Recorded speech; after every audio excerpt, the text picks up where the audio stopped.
کیا سوال کرنا مناسب ہے؟ دین اور دنیا میں فرق کیسے معلوم ہوگا؟ سوال کے لیے سخی میں کوئی فرق نہیں۔ ایک بندہ اجمیر شریف میں خواجہ غریب رحمت اللہ نواز کے آستانے پر گیا۔ بندہ بہت ضرورت مند تھا، بہت پرانے زمانے کی بات ہے۔ اس نے کہا، خواجہ صاحب میں پشاور شہر سے آیا ہوں اور روپیہ 500 چاہیے، مہربانی فرمائیے۔ وہ صدا لگاتا رہا۔ اس زمانے کی بات ہے جب روپے کی بڑی قدر ہوتی تھی اور وہ شخص 500 روپے مانگتا جا رہا تھا۔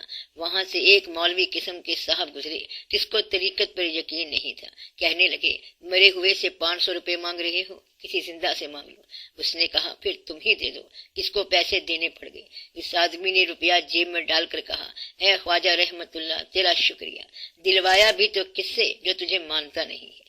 خواجہ غریب نواز رحمت اللہ سے ایک اور واقعہ بھی منسوب ہے، یہ آپ کی زندگی میں ہوا۔ یہ بات سینہ بہ سینہ آتی ہے۔ ایک ہندو کی انگوٹھی گم ہو گئی۔ انگوٹھی 5000 کی تھی۔ وہ تلاش کرتا رہا، ساری دنیا تلاش کر لی، انگوٹھی نہیں ملی۔ کسی نے کہا، ایک بابا جی ہیں خواجہ صاحب رحمت اللہ، آپ وہاں چلے جاؤ۔ آپ دن کو روزہ رکھتے تھے، جو مرید ہوتے تھے یعنی اہل محفل ان کا بڑا خیال رکھتے تھے۔ وہاں پر ایک دیگ رکھی تھی 120 من چاول والی، آپ اسے پکا کر تقسیم کرتے تھے۔ وہ ہندو آپ کے پاس چلا گیا، عرض کی، میری انگوٹھی گم ہو گئی ہے۔ آپ نے کہا، اس وقت ہمارے فقیر بھوکے ہیں، پہلے ان کو حلوہ کھلا دو۔ اس آدمی نے کہا، یہ کیسا بزرگ ہے، ایک تو میری چیز گم ہو گئی ہے، پھر جو 10-15 بندے بیٹھے ہوئے ہیں ان کو حلوہ بھی کھلانا پڑے گا۔ اس کے لیے یہ بڑی دقت والی بات تھی۔ اس طرح وہ سوچ میں پڑ گیا۔ 6 مہینے گزر گئے مگر انگوٹھی نہیں ملی۔ آخر اس نے سوچا کہ چلو بزرگ کی بات مان لو، کیونکہ بڑے چرچے ہیں۔ جا کر کہا کہ حلوہ کھلاتا ہوں۔ پھر وہ گیا اور دکان سے حلوہ لے کر آیا۔ ٹوکری کھولی تو جس کاغذ میں حلوہ لپٹا ہوا تھا اس میں انگوٹھی تھی۔ ابھی حلوہ شروع نہیں ہوا اور انگوٹھی باہر آ گئی۔ یہ اہل نظر کی باتیں ہوتی ہیں اور یہ بڑے خاص مقامات ہوتے ہیں۔ جھوٹا آدمی وہ ہوتا ہے جو ان واقعات کو اپنے نام سے بلا وجہ منسوب کرنے کی کوشش کرے۔ یاد رکھنا، یہ بزرگوں کی بات ہے۔ اپنی زندگی میں اپنی تعریف کرنے والا دراصل جھوٹ کے میدان میں داخل ہو چکا ہوتا ہے۔ یاد رکھ لینا، یہ پکی خبر ہے اور کبھی اس بات میں غلطی نہ کرنا۔ اللہ تعالیٰ مہربانیاں فرماتا ہے، دلواتا ہے ان لوگوں سے جو مانتے نہیں ہیں۔ سوال جو ہے جائز ہے، عقیدت کے انداز میں سوال کر سکتے ہیں۔ آپ سوال کر سکتے ہیں، دنیا کا سوال ہو یا دین کا سوال ہو، کیونکہ اشیاء نہ دین دار ہوتی ہیں اور نہ دنیا دار ہوتی ہیں۔ یہ صرف آپ کا مزاج ہوتا ہے۔ اگر آپ نے کھانا پکا لیا اور وہ بہت اچھا کھانا ہے، اس میں نیت اگر اللہ کی یاد کی تھی تو وہ کھانا دین بن گیا۔ اگر دین کا فنکشن ہو اور آپ دنیا داری کر رہے ہوں تو پھر آپ دنیا دار ہو گئے۔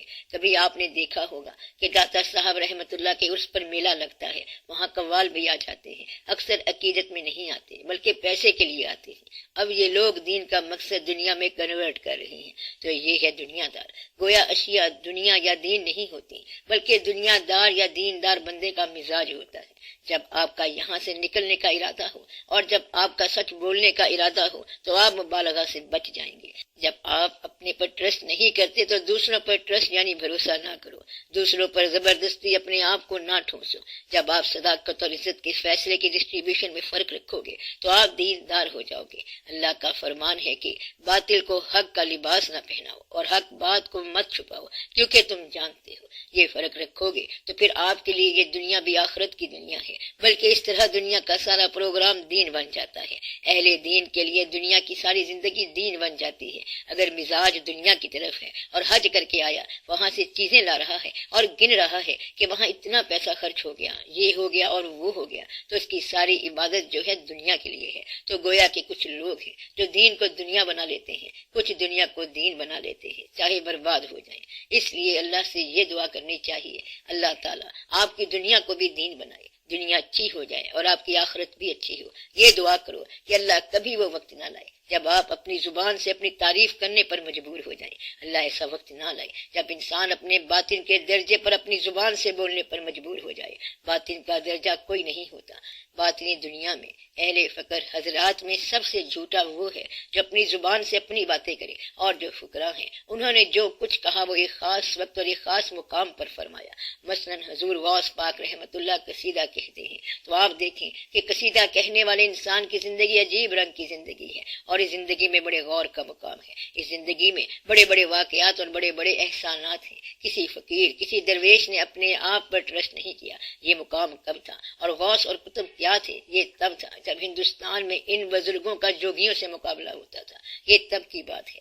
آج کل آپ سارے لوگ ہی مسلمان ہو اور آپ کا اپنا ماحول ہے، اس لیے کوئی مسلمان کسی دوسرے مسلمان کو خوف زدہ نہ کرے۔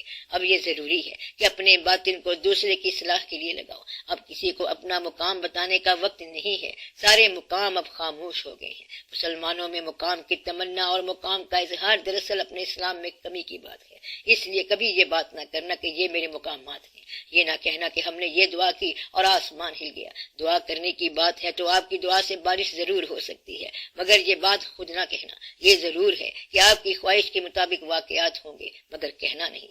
ضرور آپ کی بات کا دل پر اثر ہوگا، لیکن یہ نہ کہنا کہ آپ دل پر اثر کر رہے ہیں۔ اس لیے میں کہہ رہا ہوں، ایسا وقت نہ آئے کہ آپ اپنی زبان سے اس کا اظہار کرنے پر مجبور ہوں۔ اب آپ کو ایک اور بات کی نصیحت کرتا ہوں۔ آپ لوگ اللہ کا نام لے کر قرآن شریف ضرور پڑھا کرو۔ تلاوت نہ ہو سکے تو اس کی ریڈنگ کر لو اور معنی سمجھ لو۔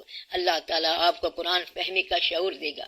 بے شک اس کی تفسیر نہ پڑھو، اللہ تعالیٰ اس کی روشنی سے آپ کے قلب کو منور کر دے گا۔ پھر آپ کو سوال کرنے کی ضرورت نہیں رہے گی، اور یہی دنیا آپ کے لیے دین بن جائے گی۔ پھر دین اور دنیا میں فرق نہیں رہے گا۔ آخر میں آپ سب کے لیے دعا ہے کہ اللہ تعالیٰ آپ کو اپنے راستے کا طالب بنائے۔